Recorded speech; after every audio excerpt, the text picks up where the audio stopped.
O'zingiz o'tib kelgan ko'prikni buzib tashlamang. Bir kun shu ko'prikdan o'zingiz qaytishingiz mumkin bo'ladi. Biz bir xatoni, gunohni yomon ko'raylik, lekin gunohkorni emas. Bir yomonlikni tanqid qilaylik, lekin shu yomonlikni qilayotgan odamni emas. Bizning maqsadimiz kasallikni yo'qotish. Bizning vazifamiz kasallikka qarshi kurashish, kasallarga emas. Ana shu tushunchada bo'laylik. Agar biz shu tushunchada bo'lsak, inson sevar, mu'min sevar, hayot sevar insonlardan bo'lamiz. Muammomiz, mashaqqatimiz bor demang, Xudoyim bor deng.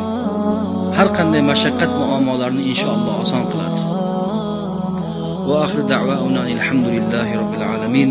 Allohumma salli ala sayyidina Muhammad va ala alihi va ashabihi ajma'in.